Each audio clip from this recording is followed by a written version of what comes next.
Hello, my friend. I am so happy to have you with us for the Enneagram and Marriage podcast. Today, we are talking about the Enneagram in nature with Dr. Angela Rosenberg. She is a type 2, and I loved this conversation and concept of finding nature metaphors for the Enneagram because, quite honestly, I know and you know that we learn through story, and that when we're really up with this, all of my thinking and the thinking brain, 5, 6, and 7 place on the Enneagram, we can get lost in process and forget about body knowing, forget about what we see, forget about story, forget about heart. And today we get to bring all of these elements together. Don't worry, there will still be some cognition for those of us who love that. But we're also bringing ourselves into the more relaxed end of summer metaphors of just seeing nature everywhere, right? It is exploding powerfully all over the world as we know it. We've had some devastating natural disasters as of late, but also so much beauty. And as always, we're holding both in our hands at all times. And a moment's notice, I don't know about you, but I had somebody share with me, the one of my friends who's Serbian, who is just like, Krista, I loved your Croatia pictures. And she was one who taught me a lot of the cooking. And she's like, I just lost somebody very dear. And in the next moment, somebody was writing me who had asked me for like a recommendation. And they're like, I got my accreditation. And probably just like you, I'm flipping between all these elements at once. Like, oh, I'm so devastated for somebody. And then so joyful in the next turn. And that's nature too. And today we get to talk about ourselves from the lens of nature with Dr. Rosenberg through the lens of her beautiful books. Especially, we're talking about her book on birding. And so she draws in people who are just nature lovers in that realm, as well as gardeners, because she also has another book she'll discuss about 9 different types of gardeners and thinking about the seed and the transformation we go to and through. And so I just think you're going to love what she has to share with us, whether you're listening like me, end of summer, or whether you're already in a different season.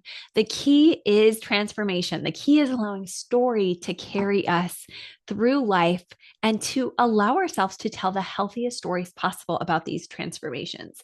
So I love the way she does this. It's so creative and heart open. And I love how she talks about her husband, Marty, with their nest together. And it's just so cute, but also very deep and very intelligent. And it reminds me there are different types of intelligences that I need to pay attention to for my growth journey as well. So it's a really good book for me to read. And I'm still learning. In fact, I had a very interesting metaphor follow me through the Croatia trip. And it was just this metaphor of a butterfly that I've mentioned before, especially if you watched my stories on Instagram. And I'm still processing all of that, to be honest, because I can be so literal and in that thinking logical world. But sometimes we need these metaphors, guys, to be able to help us along. So that is what I'm here for today. I hope you are too. I think you are. That's why you press play. Yay. So grab a cup of lemonade or, of course, chai. I would not be sorry if you did that with me, and allow yourself a sense of just being in the moment. Take a deep breath, give yourself over to this time together, whatever else you have going on. Oh, take that breath. I know I had a huge week where I was so happy to be able to do fun things. Like I was with Ian Cron's town hall meeting this week with Katie, Enneagram and Marriage. Shout out to her. She's a biologist I love to hang with and a type 5 there. And we also got to hang at the Allender Center podcast. And we also got to make sure to take some time for the Peds Doc Talk podcast this week, which is one of those top 50 parenting podcasts, totally on a different side of the brain. And it's so neat to be able to say to ourselves, what are our more relaxing and restful rhythms too? And even though we're getting in that nitty gritty today with our nature metaphors, I also feel like this is a perfect end of summer episode to really allow us to sit with the beauty around us. So I hope you'll do that too. And I've definitely been doing that as well. I'm headed to my Pure Bar after this and a date night. And I've been celebrating my husband's birthday and just doing genealogy. Totally got into my 5 space with that majorly this weekend, like following and tracking this lady Adeline from my dad's French side and following the genealogist he had hired for this. And And it's like, I need a break. I need a break from my break.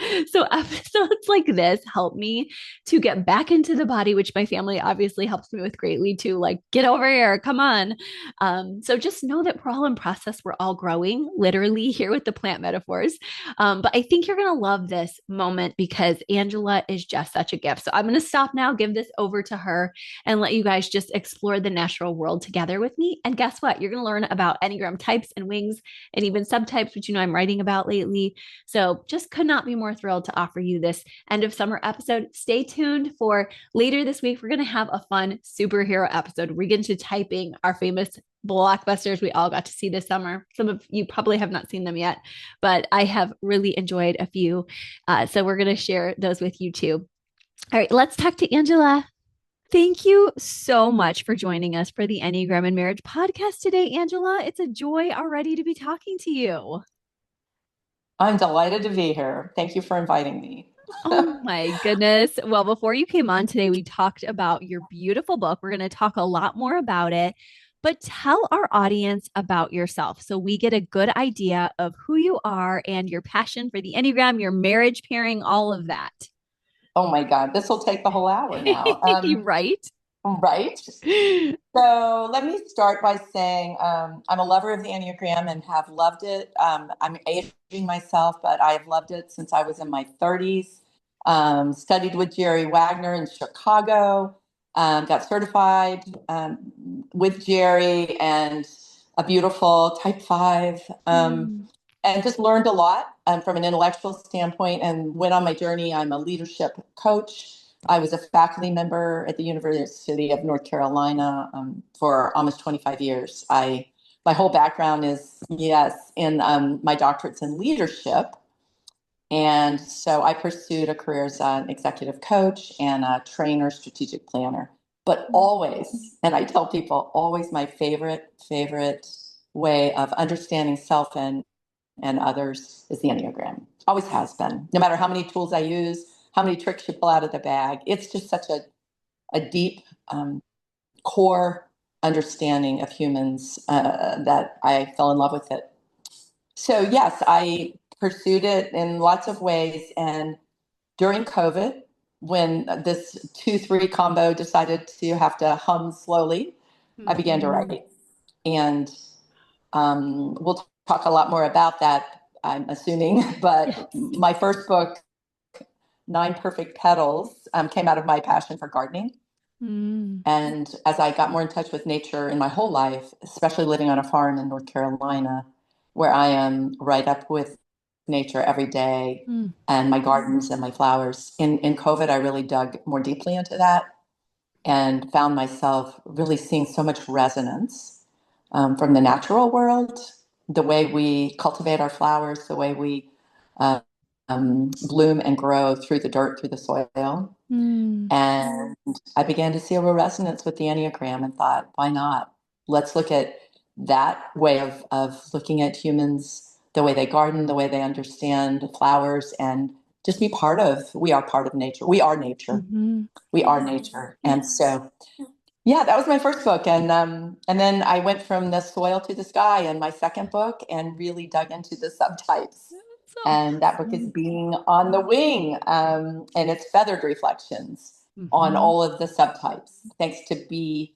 Chestnut's beautiful work, I was able to more deeply understand the subtypes through the lens of all things feathered.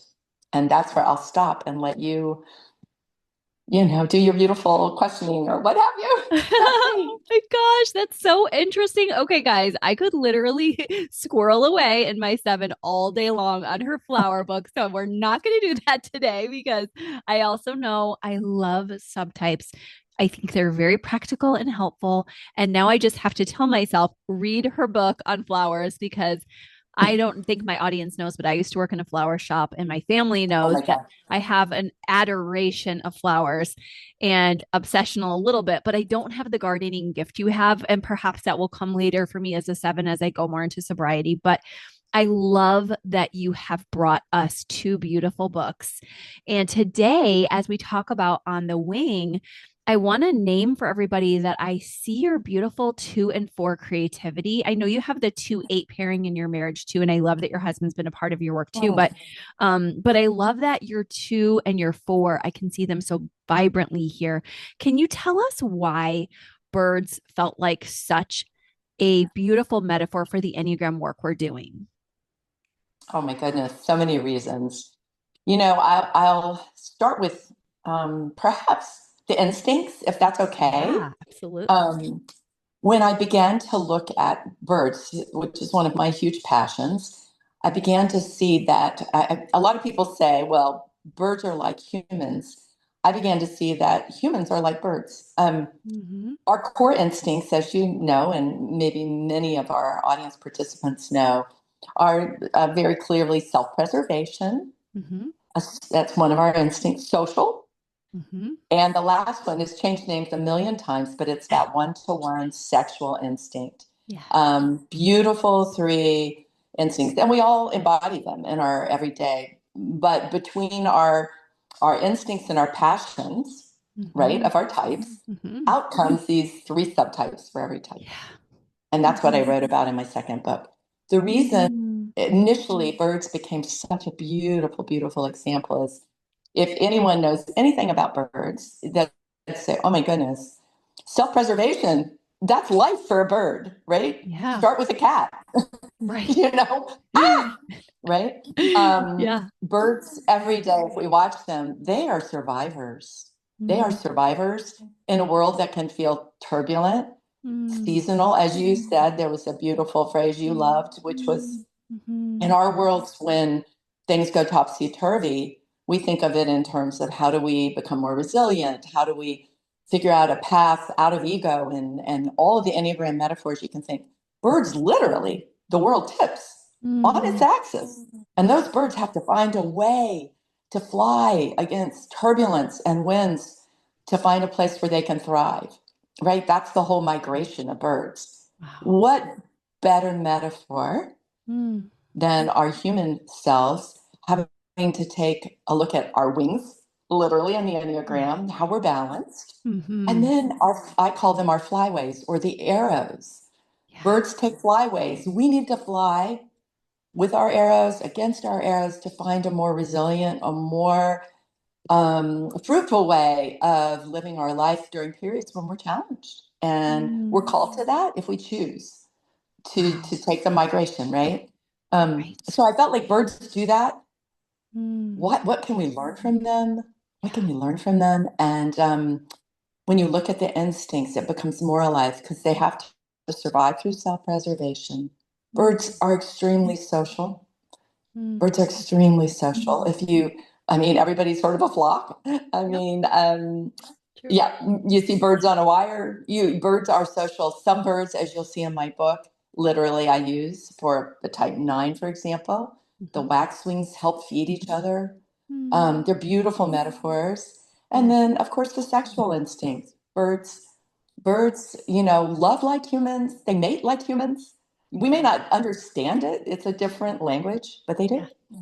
So all that went into my using all the different examples. And it's not just birds, it's feathered. So Yeah. many people shared stories that had involvement of birds or there was a bird involvement. So I weave those throughout my book. I love that too. I love the stories, the story of you and your friend with shared loss. And I Yeah. also had even experienced with my own parents passing the red cardinal story. I didn't know that Yes. was such a popular thing that when people have lost, they think of their loved one when they see a cardinal. And she just has so many beautiful stories woven Thank in. you. But I notice as we talk about the self-pres, the sexual and the social instinct, your Mm. sexual instinct, you nailed it in the book and here as well that the birds are really showing up with that big energy together, aren't they? We can see them flaunting. I live in North Florida or mid Florida, and I see them Yeah. flaunting all the time. I love your word, flaunting. It's so true. It's so perfect.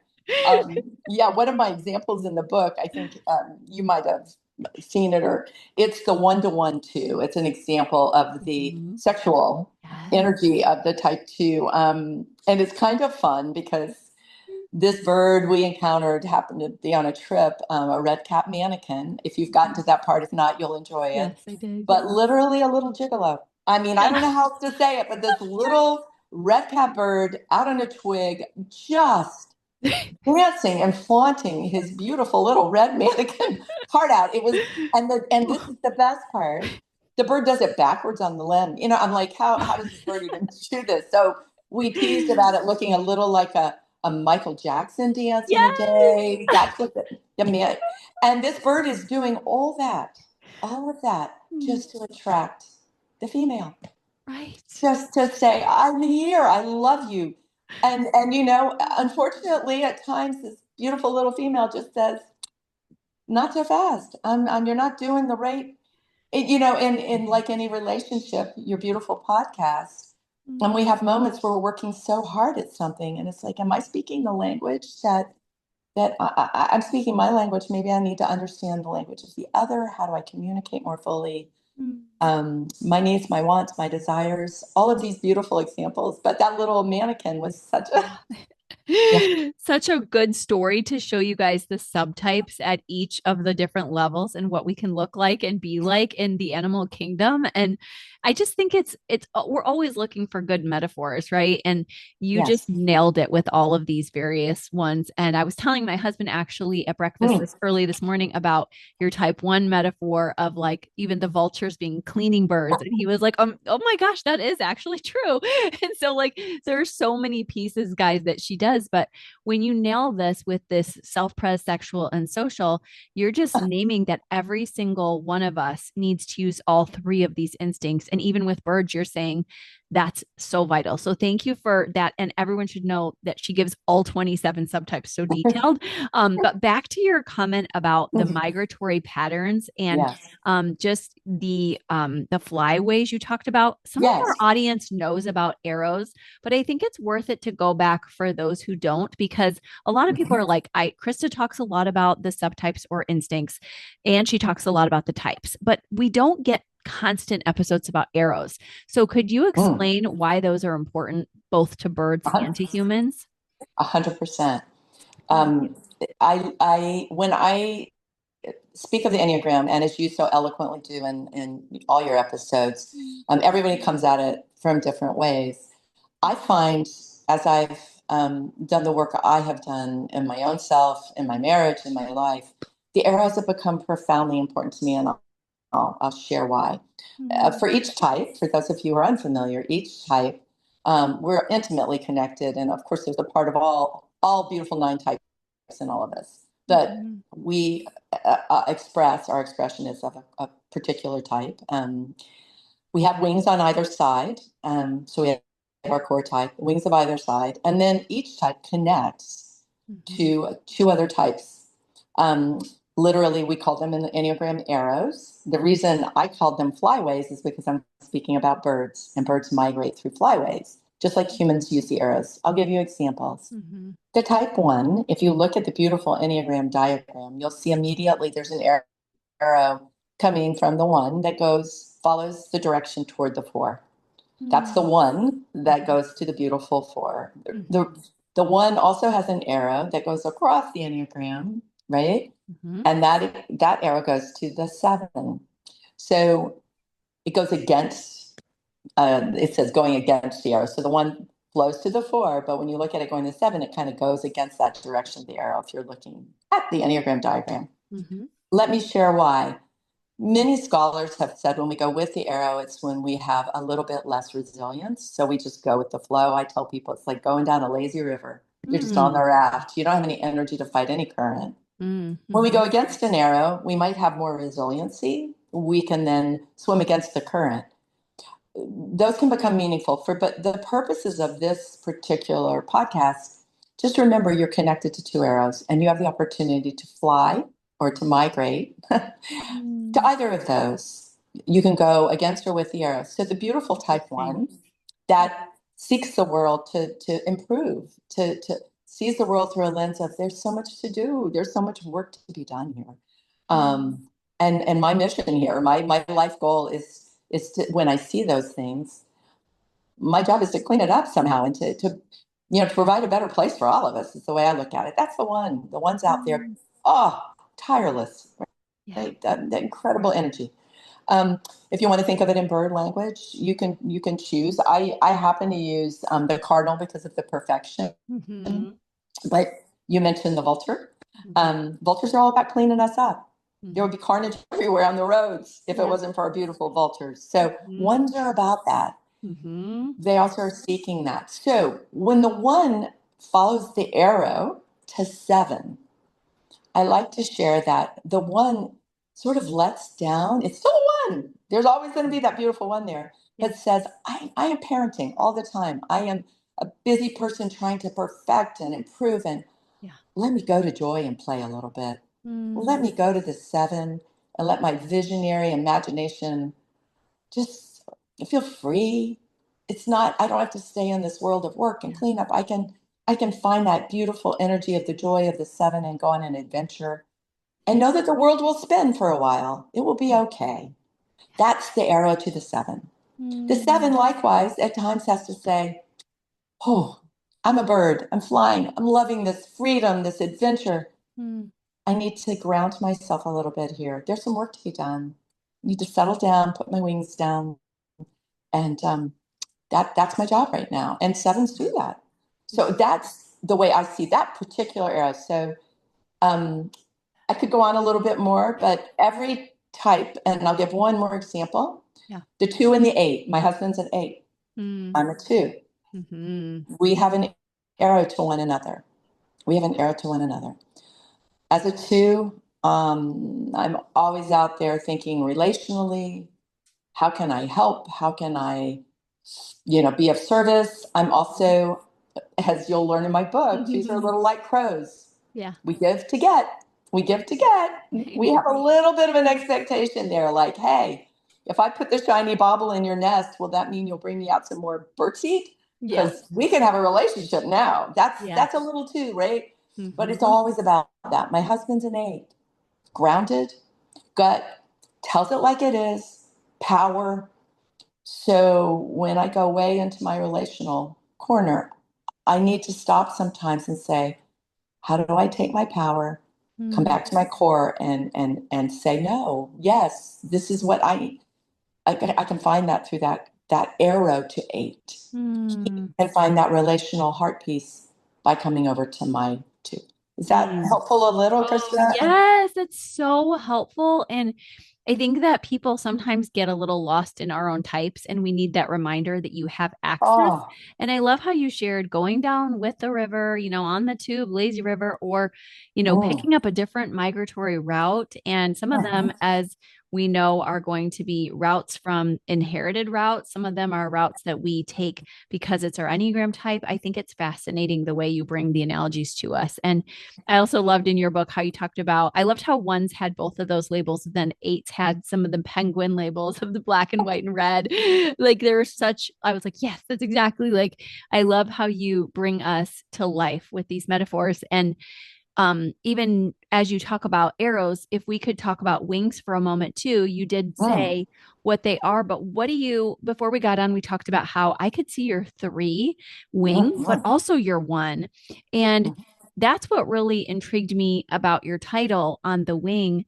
Can you mm. tell us with our audience how you recommend people try to pick up both their wings if they're the four, that they pick up the three and the five? How can they balance out like you've been learning to do?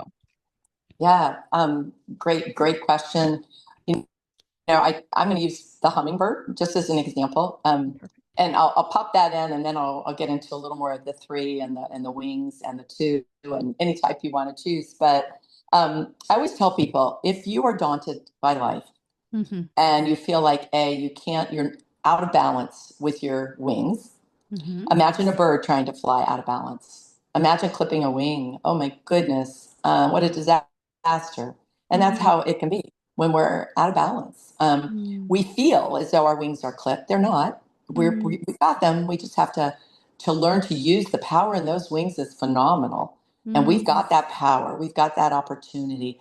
With that little hummingbird, if that little hummingbird weighing in at, I say in my book, a ruby-throated hummingbird travels from North Carolina, right? The Mm-hmm. weight of 3 or 4 raisins Mm. and goes against gale force winds to Mexico.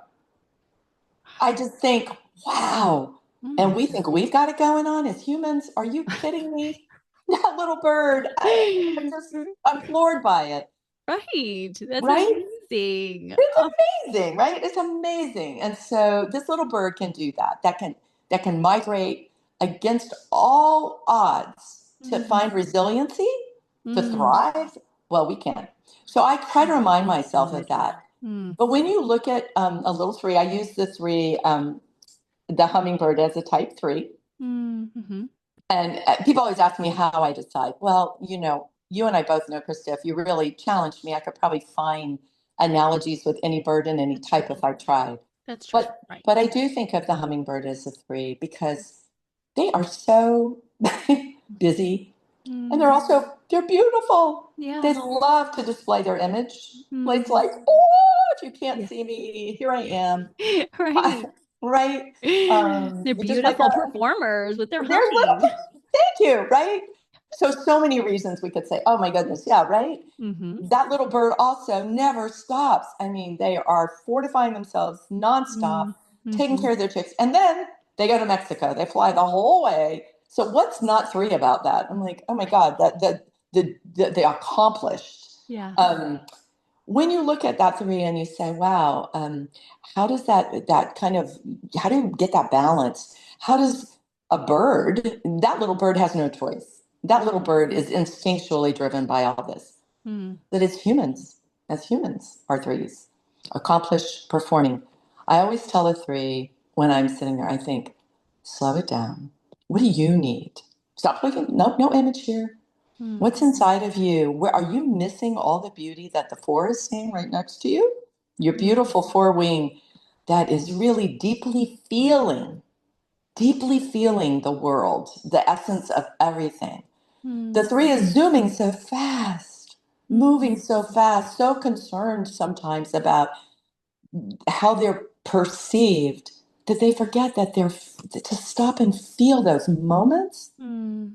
that the four doesn't. The four captures that, and they need to lean into that wing and say, "Oh my gosh, Mm. where why am I? What's the point of all this flurry if I can't slow it down and just feel what is really here in my heart and my soul and my inner being to feel these moments?" So I will often. I have to tell you a funny Yeah. story. Yeah. I was coaching a woman who was a three. She was delightful, Oh. full on three, and I said, "Just please try. Take time for you. Retreat. You need this. This is important for your growth. Whether you borrow from your four Mm. wing, which would be beautiful, or go maybe to your beautiful nine, which is just to slow it all down and feel the possibilities, Mm-hmm. whatever that felt like to her." She called me and she said, "I did it." I said, "What?" She said, "I booked a retreat." I said, "Look at you. You're just going to go chill." She said, "Oh no, I have a full schedule planned." That's great. Yes. So, That's, yeah. yeah. Yeah, you can baby steps for all of us, right? Baby steps. Isn't So, that true? Right. And she was yeah, still going to use her three on that trip, but she use her three. also was able to notice Yeah, that she couldn't, like, if she wouldn't have moved at all, she would have missed the opportunity. that's So, exactly right, Krista. Yeah. oh, I And then love the four, of course, for the three. And then there's the other, the two. I live in that space all the time. Mhm. I'm a type two. When you get into the subtypes, I challenge everyone listening to this. We often talk of our wings. People say to me, "Are you sure you're not a three with a two wing? Or are you a two with a three wing?" I always say to people, I'm a two, for sure. I'm a type two. But when you delve into the subtypes, it's almost like, and B might, I don't know if she says this or I made it up, but somebody said it. It's like when you're birding, if you ever pick up binoculars and you think, that's a red bird up there, Mhm. must be a cardinal. Mhm. And you know about the cardinal, you've seen a cardinal in your yard, and you think there's a cardinal. The Mhm. subtypes, what they do for us is when you take those binoculars and you see that red bird, and then you think, wait just a minute, let me fix the lenses a little bit and adjust. That's not a cardinal. That's a scarlet tanager. Completely different bird, Mhm. different feathers, different way of working their way through life. It's completely different. And that is incredibly powerful, because when you look at the subtypes, you will say, what the heck? Maybe it's your wings and maybe it's the arrows, but your subtype is, it's like focusing those binoculars in a way you've never seen. And the minute you start, you won't go back. You'll want to know more and more and more about the subtypes. They're so informative. I think, and I know B Chestnut's the one that has led the way in that arena. Other people have written of them.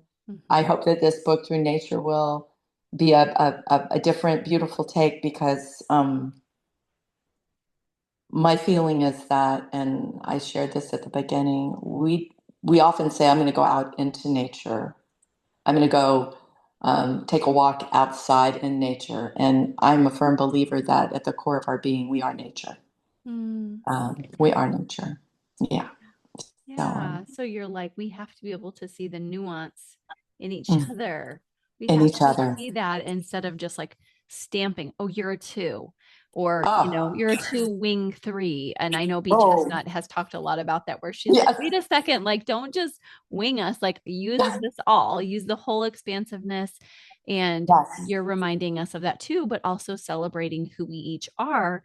And I yeah. love that you've even studied what types go together, flock together, and you've also got a few couples tips for us today. So we'd love to hear about your relationship a little bit, and then also tips for others, because Oh my maybe gosh. there's a 2 and 8 listening also who would love to hear about that. And I know I would love to hear about you guys also. Of course. Well, one thing I would say, I think, and you know this, and most of your listeners know it, we can't really step out and be there for others until we deeply understand ourselves. Yes. So I think at core, the Enneagram reminds us of that. Focus our lens on ourselves and try to really understand our own motivations, our wings, our arrows, our subtypes. I mean, that's the flight we're doing. That's the dance. And whatever way gets you there, that's beautiful. In order to do that, the Enneagram is certainly, to me, a remarkable path. And everyone I've ever touched with it or shared, they felt the same, I think. Saying that, though, it's very helpful, because then we can look at how, what we do, say, think, how we be in the world, how we feel in the world. Um, it's fundamentally, it can be very different from those around us. And one of the things we share in our workshops, and I've shared it in my book, and I credit my colleague also, is to give them the most generous explanation. That's our phrase. We use it a lot. So when something happens and it's perplexing, frustrating, it hits at every whatever nerve that you're, to try to step back and say, let me give the most generous explanation to what just happened here, and try to understand where this bird of a different feather is coming from, where this differently petaled flower it's different. It's not wrong. It's not right. The judgment, to suspend that and give that generosity to others, and especially in our relationships, in our marriages, in our partnerships. And so, Marty and I have been together 30 years and married 27. Oh, that's awesome. And Congrats. thank you. He's a beautiful 8. And my birds in the book, I use a few different ones to describe the 8, but the penguin's a fun one. The penguin's a fun one.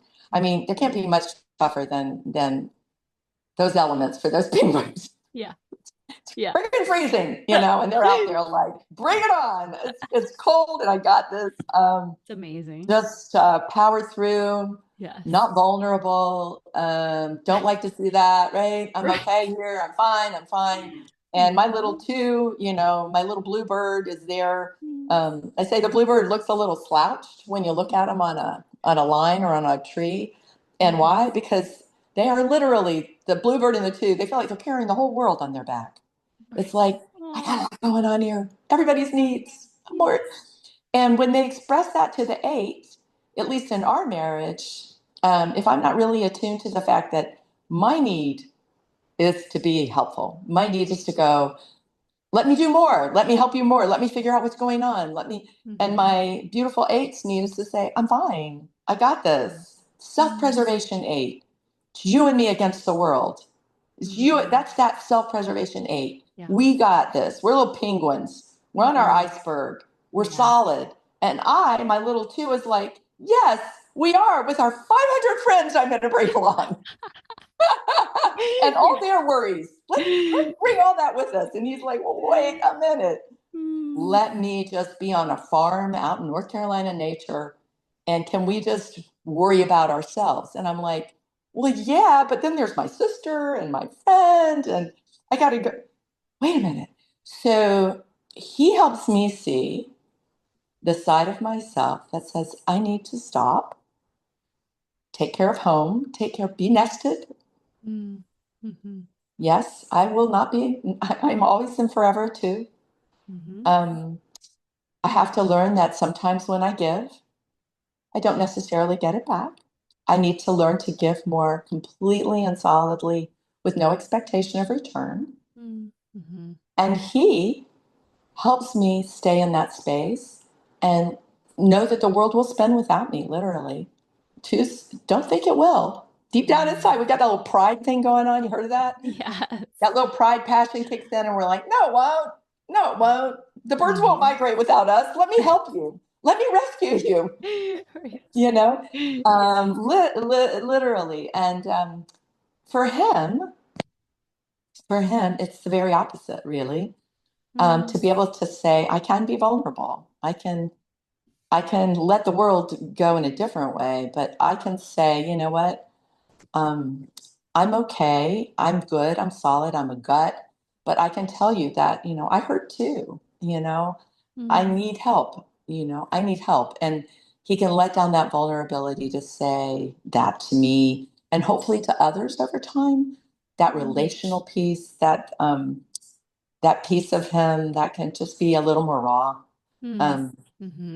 So I think that union for the 2 of us has played out in a lot of ways. I used it in a story in my first book, which you might like, but I share my husband's favorite movie, which isn't surprising if you think he's an 8, is King Kong. It's King Kong. Strength. And that's strong. Yes, right? It's strong and powerful. Yeah. And, you think about just the whole story. If you've read King Kong, you've seen King Kong, you've seen the more recent one. But he loves King Kong. And I never put it together, but I thought, my goodness, that beautiful, beautiful strength. And yet at core, remember, if you haven't seen it, you can close your ears right now. But it wasn't the airplanes. It wasn't the airplanes. It was beauty that killed the beast. It was beauty. It was that beautiful relational inner core that really was very much there. That really got to the heart of who King Kong really was. So I like to think of the 8 as that very much that combined.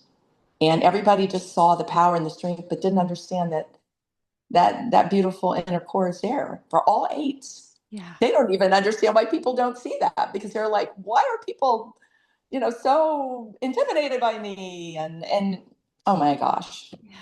Yeah. Right. You're like, I see the strength. I see the softness, the underbelly, the vulnerability to beauty, the dangers of beauty, the warning. But oh my gosh, like how beautiful that the 2 of you have worked it out, are working it out continually, because we know that's what marriage is.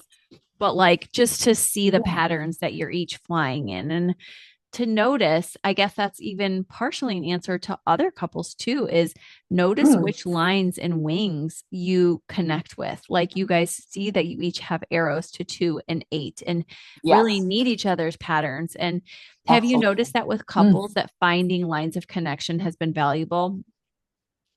Oh, so much so. I mean, I can, if you look at the 6 and the 9, and again, the subtypes get into the nuance. I won't do that right now with my second book, but go to the first book, 9 Perfect Petals.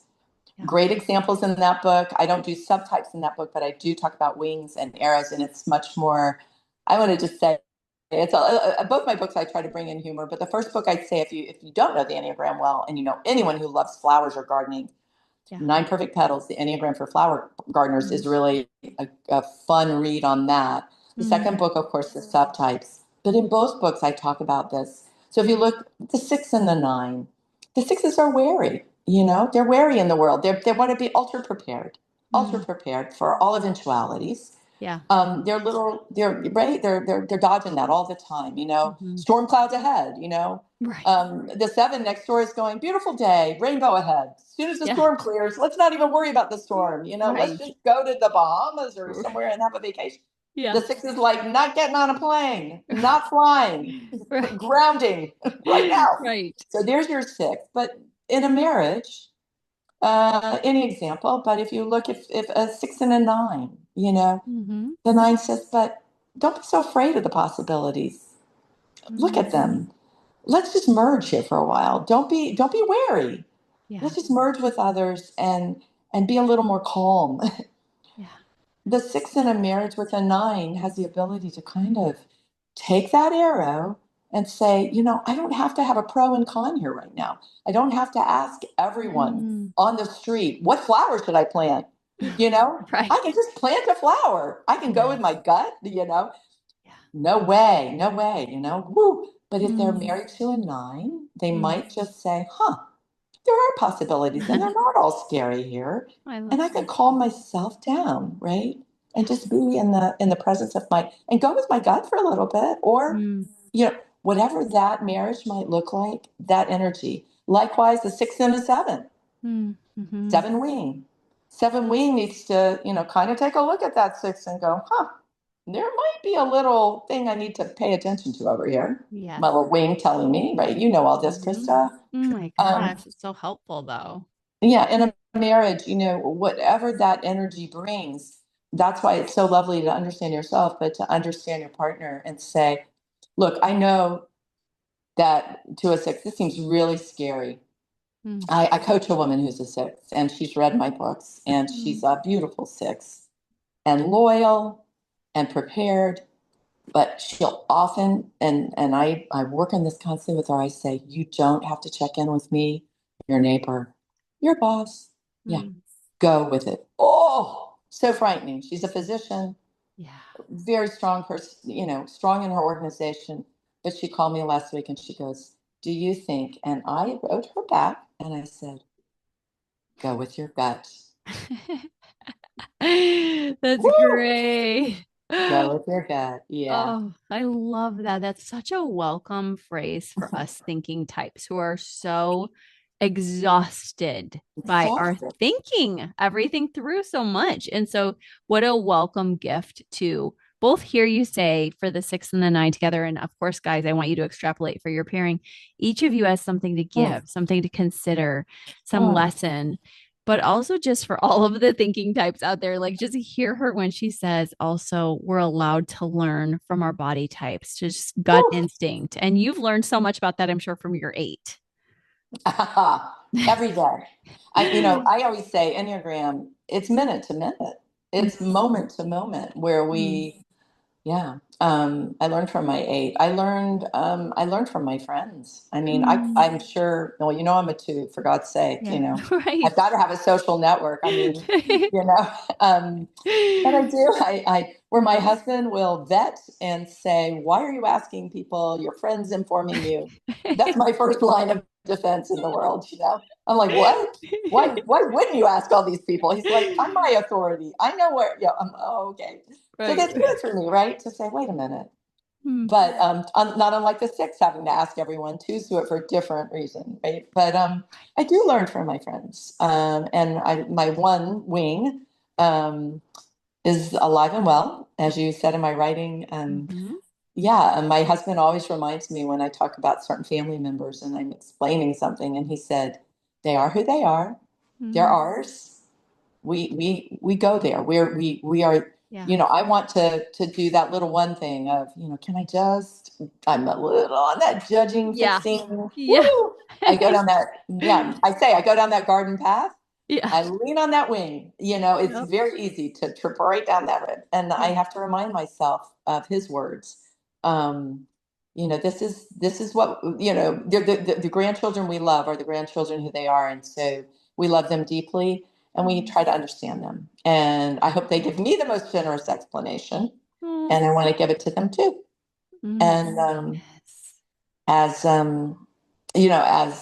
Ram Dass quotes, and I think I read it first in one of Anne Lamott's books. Hmm. We're all just walking each other home. Hmm. That's That's what we're doing. beautiful. Yes. We're all just walking each other home. Yes. And that's so Yeah. comforting. And he does that for you, and you open Mm. him up to love in these vulnerable, risky, good ways that make him soft and squishy. And I can feel that warmth with us today too. And I was like, Anne Lamott, bird by bird. I'm like thinking of all these bird analogies. I Read that book? Do you know that didn't. book? Yes, yes, for I writers. love Yeah. that book. Yeah, me Yeah, it's a great book too. for writers out there, right? Oh, goodness. Yes. And I think people are now very intrigued by your work and by just your wisdom. And that is seen also in your one. And like you said, the one could be good at cleaning and wisdom and editing, or it could be in the worst of ways. But I love how you said the Enneagram is moment to moment, because we're still on the journey together. We're walking each other home. And I know people want to hear more about your work. Can you tell them where to find your beautiful book? And I will actually say books because they may want that flower book as well. It's been so Yes, delightful. and well, when I embarked on this series of the Enneagram in Nature, I my editor, Mhm. she said, "Do you want to say series? If you say series, it implies we're going to be at least three books." And I Mm. should have heard her, you Yeah. know. Yeah, yep, yep. That little hummingbird, that little three wing was like, no, I'm going to go for it. Yeah.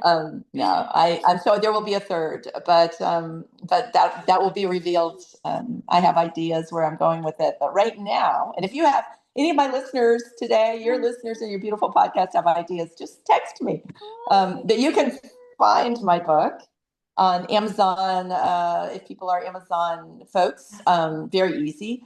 You can also, I have a website.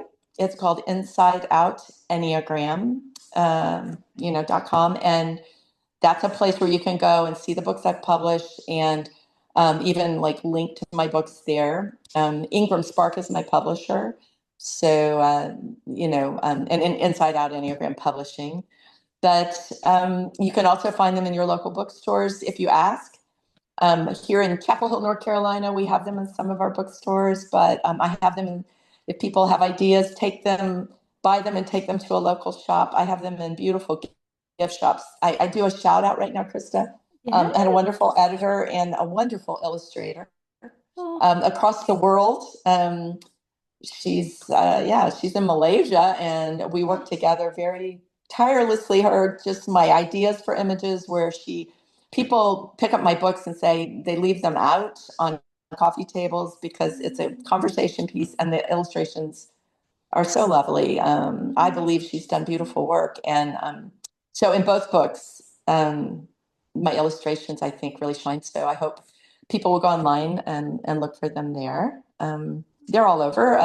If you Google my name, you'll find them, I think. oh my gosh, that's awesome. And they're in the show notes too. I want to make sure everybody knows that. Thank you. Thank And you. so that is beautiful. And will you share your email too, since you said anyone could email as well, Of or course. later I can get it?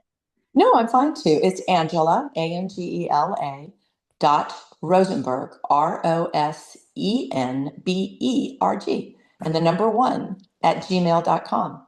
Okay, perfect. Thank you so much. And thank you for telling us about how beautiful the illustrations are too, because I read on Kindle and I love that you had a Kindle. But now I know Mm. this, so I'm excited for more and getting to see the next one in print. So thank you so much for your time today. It's been a beautiful time. Krista, your beautiful seven shines on all your shows. So thank you so much. Oh, It's been a pleasure. thank you. Guys, I love diversity and I love that we got to hear from a diverse perspective today. Angela is such a gift. I hope you enjoyed your time. I hope you truly allowed yourself to see yourself in a different light and to grow and to learn how to respect others and to love others as you love yourself on this episode. I know we're all part of it. So, doing our part makes a huge difference. You have such a unique gift and voice in the world. Do not forget that this week. And I'm just going to give you a pause to take another deep breath and say to yourself, good job on this. We're checking off our end of summer list or wherever time frame you're at. Good job on checking something off and finishing through. And give yourself that butterfly hug, as well as a just a moment to reflect on what you want to carry with you. So go ahead and do that right now. Okay, well, I'm so proud of you. Good job again. And I will see you soon. Do not forget to go to the show notes for Dr. Rosenberg's book and all the rest. I'll see you soon. Bye bye.